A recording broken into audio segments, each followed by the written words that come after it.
Good morning, everybody. Welcome. So it's another Tuesday. I hope your week is starting fantastic. We have a lot of good questions here from how do I make sure that somebody that I gave a raise to last year stays energized, because I've seen that person starting to wane a little bit. So we're going to talk about that. We will talk about getting ready for strategic planning season that's starting to come up. Unbelievable. We're already in March and Q1's about to be over. Spring's very, very close. And we're already starting to think about strategic planning session, and that's super important. So there's a number of very interesting questions that we will address today, and I hope that you will stay till the end, and I hope that you get value out of this. I'm Eduardo Lopez. I founded VSharp. Finance managers hire me because they feel that their careers have stuck, that they're stalled, they're frustrated because they're not making the kind of money that they could make. So I help them break through that, get earmarked for faster growth and for more promotions, and build that future income that they can enjoy. So if that sounds like you, let me know. Let's get in touch, and I'd be happy to help you. And there's many, many ways that we can work together to build your growth, to get your career going, and to get you to where you need to go. All right? There's a disconnect between marketing and manufacturing. I'm cut in the middle. How can I help reconcile and make the issue visible? So my friend, I think that the issue obviously that you're facing here is you are in between a tug of war or a power struggle between two areas, or if not a power struggle, at least certainly a big struggle to get aligned. Your role here is not necessarily to be the diplomat or the solution maker. Make sure that you understand what your role is in the big picture of whatever project you're in the middle of. And make sure that you have a very clear, unobstructed view, unbiased view of what both of these areas need to be doing and how they need to work together. There's a lot of sensitivities going around right now in the project per your description. And the last thing that you want is to go and step on somebody's toes, even if you're doing it with the best of intentions.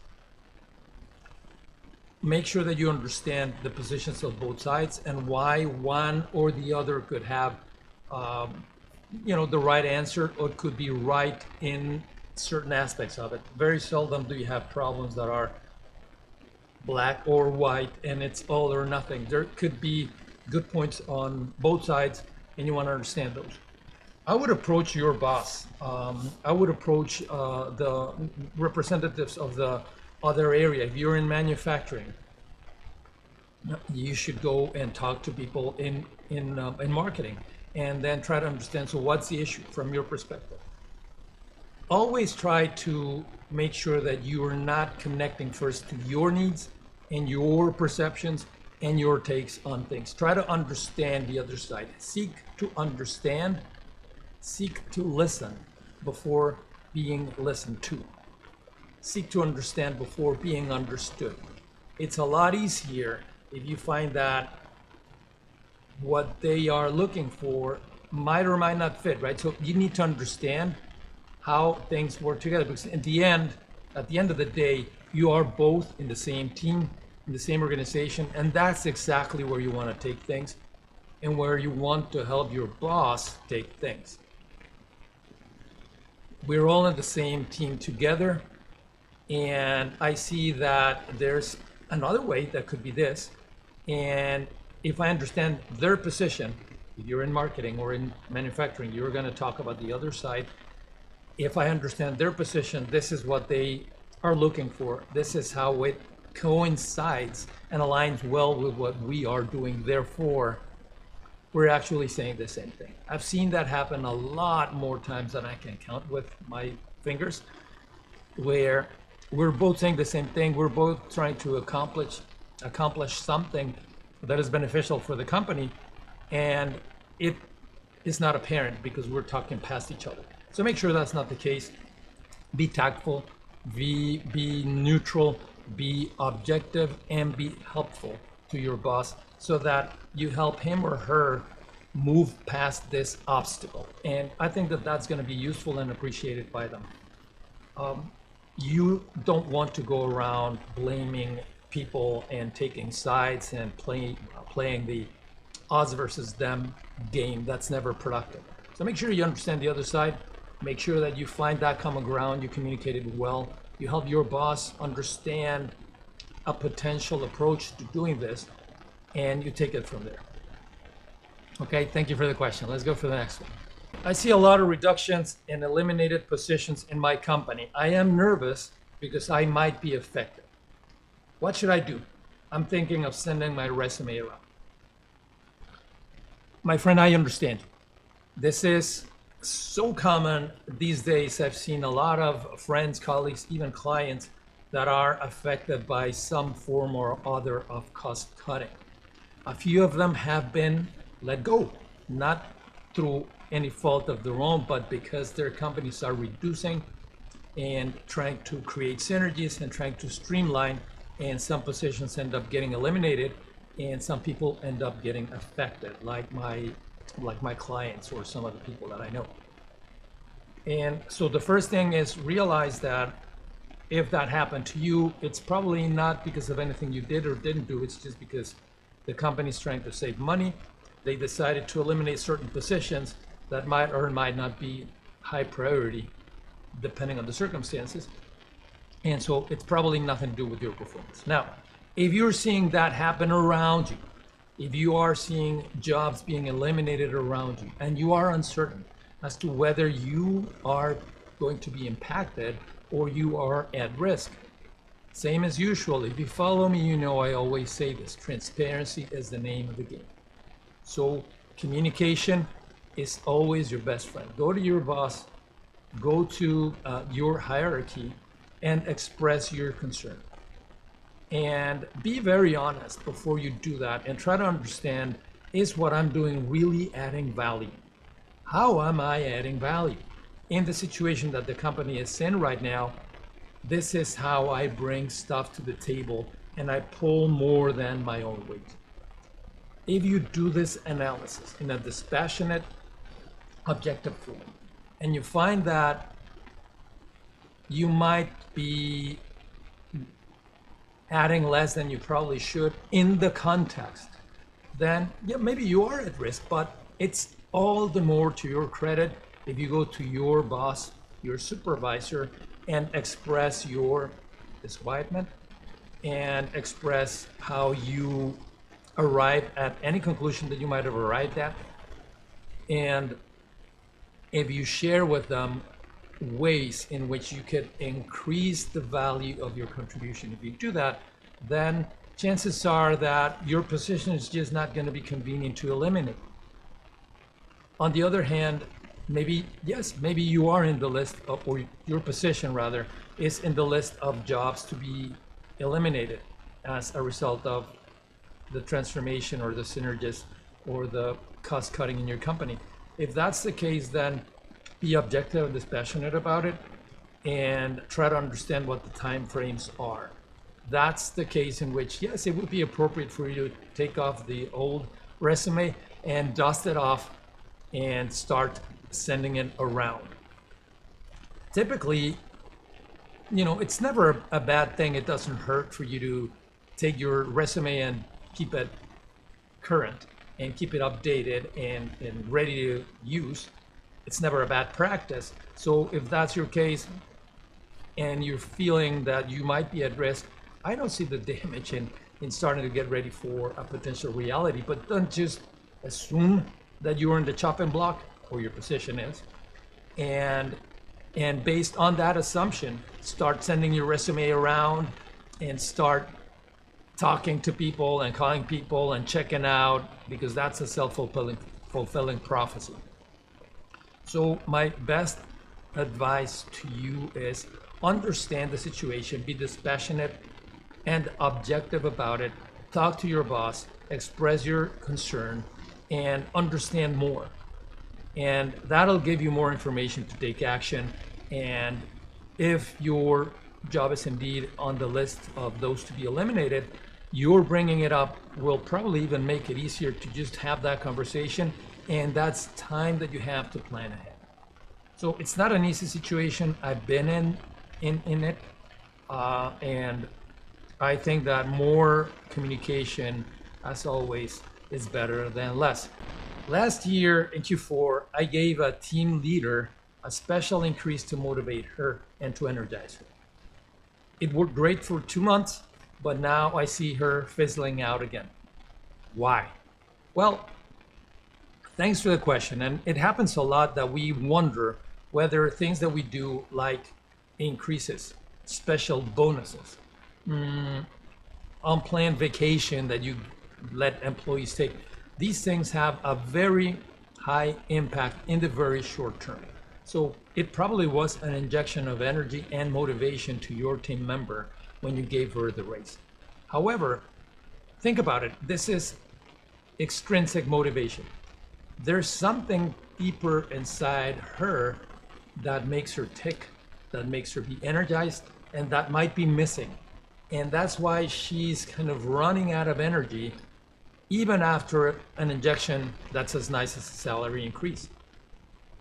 She got that. It was a boost of energy, a boost of focus, a short-term boost of motivation.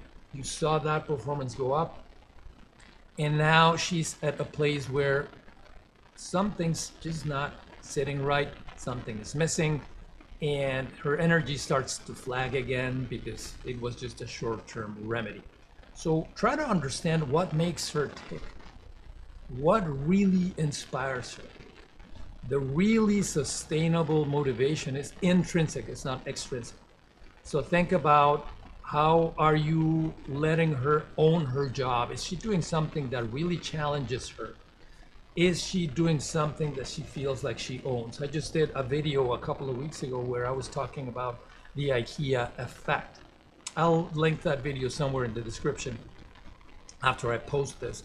But the essence of it is, if a job that you give somebody is challenging, if you give them acknowledgement, if you give them recognition, if you give them meaning to understand what they're doing is doing for the company, chances are that person will be a lot more energized than by just a salary increase. Engagement is the sum of the salary increase and the acknowledgement and the vision and how you help them understand what they do is helping the company move forward, and of the ownership and the pride that they have in their job. So if you recognize them, if you value them, if you let them know what they're doing is really making a difference, however small, then when you give that increase, the motivation is going to be a lot more sustainable than if you just throw a bunch of bills at the person. So I think that's what the problem is. Make sure that you understand what really fills her sails and go do that. Give her challenges, make her feel realized, like she's accomplishing something. Don't just give her money. Again, if you go right now, as we are finished here, and you give her another increase, you will see an increase again. But again, in 3 months, we're going to be talking, and you're going to bring out the same question, and her energy is going to go down again. So intrinsic motivation, not extrinsic. It's a combination of intrinsic and extrinsic that you need to be focused on. Thank you for the question. It's more common than we think, and oftentimes, to be quite honest, it's just a consequence of managers not doing a deep enough analysis of their teams. Where are they? What do they need? How can I make their job more meaningful? And that's what I'm asking you to go do. Thanks for the question. Let's go to the next one.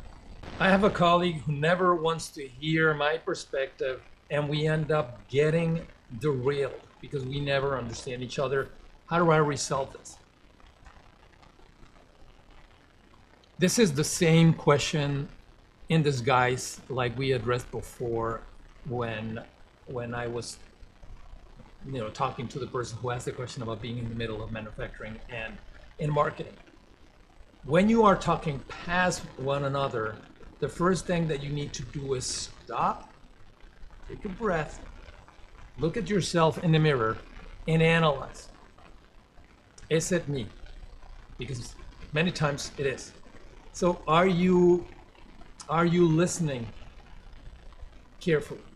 Are you giving the other person a chance to express their points of view? Is there anything missing? Talk to the person. Bring the problem up. Express your impression that you're talking past each other and that you seem to be saying the same thing, probably. But it's always a lot more effective to show that you are trying to understand and to show that you're making a genuine, truthful effort to understand than just trying to impose your points of view. Because that'll never get you anywhere if all you both are trying to do is make your points prevail. Seek to understand before being understood. As you understand their point of view, their needs, their concerns better, you might find a lot better ways to make your proposals fit and work and give a signal to that person that you are trying to work with them, because that's the other,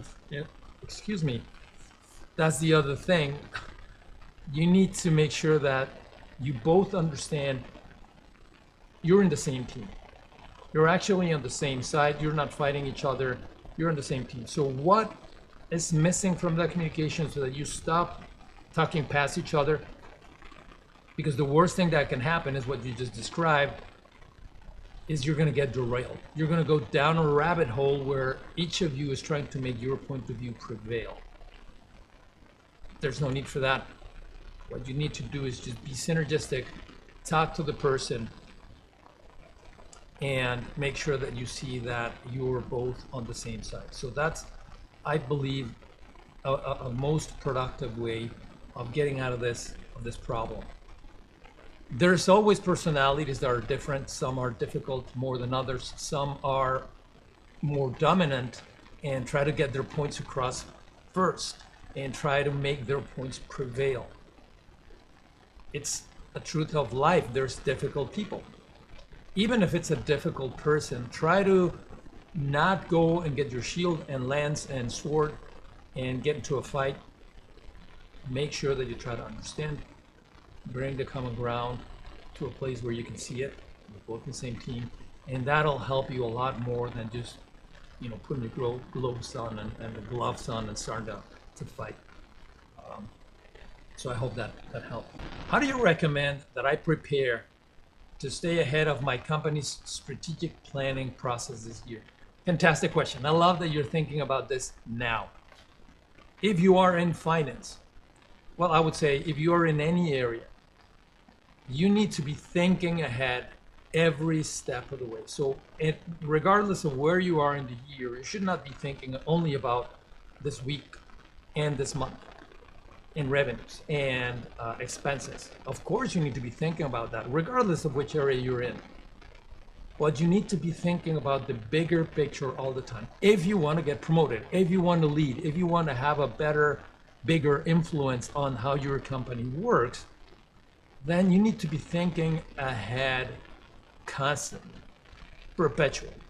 So now you should be thinking about strategic planning season, which typically happens in the middle of the year. It varies, obviously, depending on on the company. But typically around summer is when companies start to get prepared with their strategic planning, which is typically at least 3 years ahead, based on a projection of the current year, and then 2 or 3 more years. Some go as far as 5, some go farther. But right now you should be starting to get into conversations with people in other areas of your company to try to understand what's the competitive landscape like right now, 1 quarter into the year. What are they expecting for the second quarter, third, fourth? What's the bigger picture in terms of where's the trend? What are the secular trends that transcend? I say secular trends, what I mean is not just caused by particular circumstances of this moment in time, but the long-term underlying trends. So those secular trends, what are they? Where's the market going? Where's your industry going? Where are your competitors going? How are they trying to address it? So get a lot of understanding from people who are deep in the business as to these things that I just enumerated. Think about your own organization. How does your team support that longer term vision in that context that we just described, that you will go and understand? Think about that and start to articulate a vision where, from your corner, from your position, from your perspective, you are starting to create a vision of what you and your team and your organization are going to do to support that strategy. So get into a dialogue. Suggest even like mini planning sessions with other team members. You're not in this alone. The faster you get your whole organization, even if you're not in charge of strategic planning, the faster you can get your team and peers and others around you to think about the strategic vision, the more you're helping them be ready for strategic planning session, for that review, for the creation of that plan. And the more you will be ready with things that you probably had not thought of before. So my best recommendation to you here would be get deep into the business, get imbued in all of that vision that your company has, and try to understand how circumstances are expected to change, how your company is planning to react, what that means for your team, what that means for people within your team, and make a conscious effort, deliberate effort to put yourself in the heads of the leaders of your company. However far from you they might be, it's never a bad exercise. Try to take that bigger picture, try to sit in their seat, try to get inside their head insofar as reading the market and reading the competition, and try to understand what the challenges are within your company. Do a SWOT analysis, strengths, weaknesses, opportunities, and threats. From your perspective, what's the SWOT like for your organization, for your company? What are your strengths? Where are you weak? What things are opportunities for you? What are threats for you? Very classical analysis, nothing really new to it, but that's just another framework that you can use to understand whether and how to improve the strategic execution of your company, the strategic vision of your company from your perspective. Think about this. If you do not get ready now, if you don't start thinking about this in this manner now, and you just continue to do your day job, closing the month, getting the revenues, getting the transactions completed, just going and visiting clients to make that short-term objective, you're going to get to strategic planning season and the session where you review the plan with nothing but spur of the moment reactions, nothing but short-term information in your head, and you're going to be suboptimal and you're not going to add all of the value that you could add. So be prepared. Even if you get it wrong, start to think about a bigger strategic picture than your day-to-day, and be well informed as much as you can, because that'll give you weapons, ammunition to at least get into a conversation where even if you were wrong, you will learn, that's why I was wrong. Now I know something new. That's learning. And over time, you're going to start to get better. I tell you from experience. So that's, I think, the best way to stay ahead of your company's planning process, strategic planning process this year. But I would submit forever, right? Because you're not just doing this ahead of strategic planning season. You should be doing this always. And that'll allow you to, over time, get more and more learning that'll hone your strategic vision, and that'll, of course, have an impact, a positive one, on your eligibility, on how likely you are to get promoted. on how you're viewed as a leader of the future, because you understand the future of the business. So make sure that you put yourself in that position. Thank you for that question. I really, really enjoyed it. That was the last question. What I would entice you all to do is keep thinking about the future, keep thinking about your team. It's very, very simple things that you need to keep in mind forever. Your team, yourself, how prepared are you? How self-assured are you? How confident are you? What's your self-assuredness? What's your understanding of your business short term? What's your understanding of your company, the industry, longer term? Keep thinking those things, keep focusing on that, not just on the short term, not just on the urgent. Think about the important, and that's gonna get you in. I wish you a fantastic week. I hope that spring is getting closer to you wherever you are. And I hope that your year is being as successful as you wanted it to be when you started. Soon we will focus one of these conversations on objective tracking. How are you doing versus your strategic objectives, and strategies to get back on track.